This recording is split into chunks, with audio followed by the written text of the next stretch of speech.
Thank you, and I yield myself as much time as I may consume. Is recognized. Thank you, Mr. Speaker. I rise today in support of my bill, the John S. McCain III, the Daniel K. Akaka, and with great honor, the Samuel R. Johnson Department of Veterans Affairs Maintaining Internal Security and Strengthening Integrated Outside Networks Act of 2018, or the VA Mission Act. This bill exemplifies exactly how Congress should work. It is a bipartisan, bicameral compromise agreement between the House and Senate Veterans Affairs Committee that was crafted over the last year and a half through regular order and in close coordination with stakeholders and advocates in VA, the White House, the military and veteran service organizations, and the broader health community. It is also aptly named after Senator McCain, late Senator Akaka, and Congressman Sam Johnson, three great Americans whose lives and work exemplify service and statesmanship. The Mission Act is also aptly named in that it would address and reaffirm Congress's commitment to VA's core and most important mission, caring for, as President Lincoln said, those who have borne the battle. There are 5 main components of the Mission Act. Each of these components on their own would be noteworthy and significant. Together, they are transformational. The first component of the Mission Act would consolidate and improve VA's community care programs.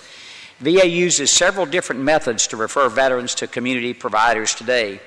The most recent and notable method is the Choice Program, which Congress created following the nationwide access and accountability crisis in 2014. All of those methods serve different purposes and employ different business processes, reimbursement rates, and eligibility criteria. That creates a tremendous and increasing amount of confusion and consternation for VA employees, community providers, and VA patients.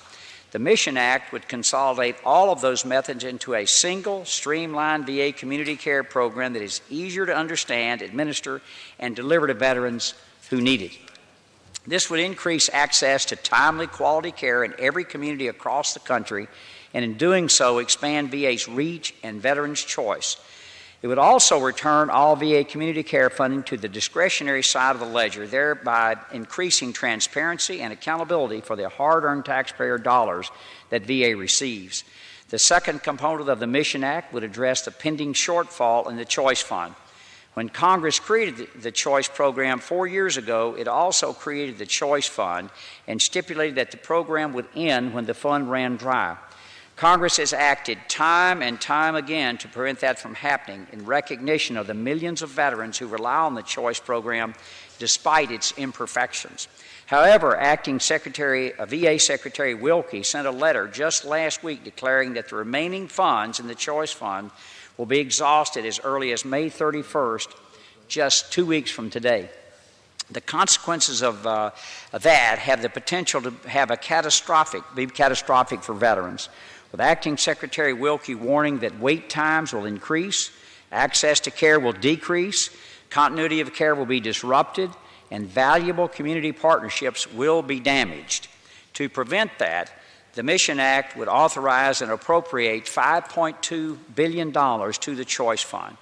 This would prevent an access to care crisis from occurring in the immediate future and provide sufficient funding to allow the Choice Program to continue serving veteran patients over the next year until the new consolidated community care program is implemented.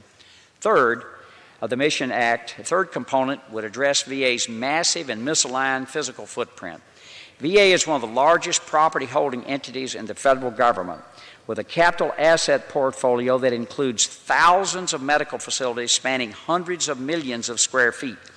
The average VA medical facility building is more than 5 times older than the average building in the not-for-profit system in this country, with some VA facilities being much older than that. For example, the VA Medical Center in my hometown of Johnson City, Tennessee, was built in 1903 to care for Civil War veterans. It is still seeing patients today.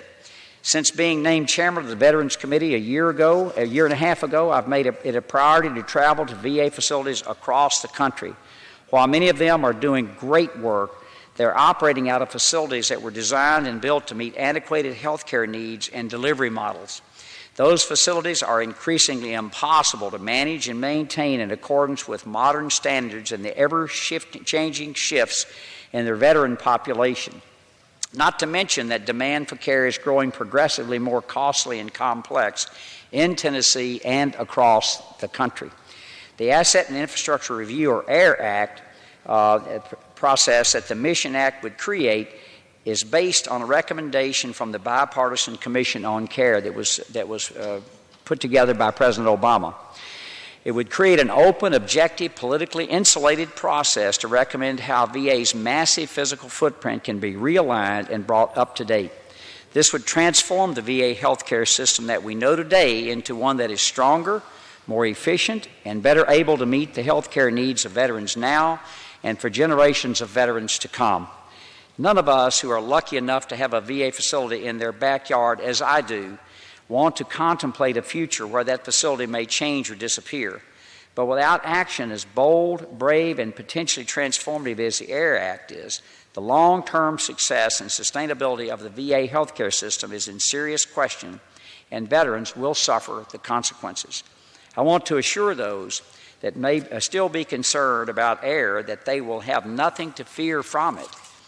I worked closely with a wide variety of veteran service organizations to ensure that the AIR process takes and includes a high level of veteran, VSO, stakeholder, and community involvement, both locally and nationally, and to make sure no AIR recommendation would occur behind closed doors without an open discussion and a review of all the relevant facts with every option and opportunity left on the table. And it is my firm belief that AIR will result in a modern, streamlined VA healthcare system, but not necessarily a markedly smaller one. VA is going to remain a presence in communities large and small, and no facility that is needed to care for veteran patients or that has a worthy service to provide them will be negatively impacted. The fourth component of the Mission Act will be to expand the Family Caregiver Program to caregivers of pre-9/11 veterans. Congress created the Family Caregiver Program in 2010 to provide services that supports and including a monthly stipend payment and health care coverage, if needed, to caregivers of post-9/11 veterans. Caregivers provide an invaluable service, often at great personal sacrifice, to those veterans who have been seriously injured in the line of duty. Caregivers are known of no age or era, but for far too long, the Family Caregiver Program has been restricted to an inequity based on an era of service. The Mission Act would correct that serious inequity and finally give pre-9/11 caregivers the recognition they deserve. Fifth, and the final component of the Mission Act, be to enhance the internal capacity of the VA healthcare system to care for veteran patients internally. Opponents of this bill will tell you falsely that it is aimed at eventual privatization of the VA healthcare system. That misconception is based on nothing but fear and rhetoric, I think. The Mission Act contains numerous provisions that would make it easier for VA to attract high-quality clinicians and other professionals and put them to work in VA medical facilities, just as I have done. It also contains numerous provisions that would make it easier for the providers already working in VA hospitals and clinics to see more veteran patients and to be recognized and rewarded for their great work. Together, these provisions would fortify the VA healthcare system and make sure it stays strong and able to provide care that is meant to provide. Before closing, I want to take a moment to recognize some people. Chairman Johnny Isaacson and Ranking Member Tester on the Senate Committee on Veterans Affairs. Chairman Isaacson and Ranking Member Tester have been steadfast partners over the last year and over the last several weeks in particular. The Mission Act would not be a reality without their good faith efforts to work hand in hand with me and with our Veteran Service Organization partners to overcome our differences and craft a bipartisan, bicameral compromise bill that veterans and their families can be proud of. I want to thank them for their leadership, and I want to thank them for their friendship. I'm also grateful for the many members of the committee from both sides of the aisle, including my ranking member Walls, for both sides of the aisle here in the Capitol, and to our VSO partners in the community, the VA, and in the White House who've worked hard over the last year and a half to craft and consider many of the provisions that make up the Mission Act. And finally, I want to thank President Trump for his leadership and steadfast commitment to veterans since taking office. This bill would not have been possible without his vocal leadership. This may well be the most impactful vote that any of us will ever take for our nation's veterans. And before I finish, I also want to thank the staffs on both sides of the aisle, both in the Senate and in the House, both Republican and Democrat, for the incredible hard work that they have done, the many hours behind the scenes that you never see, that the public never sees, that I certainly appreciate, and I believe Ranking Member Walz does too, the hard work that our staffs have done.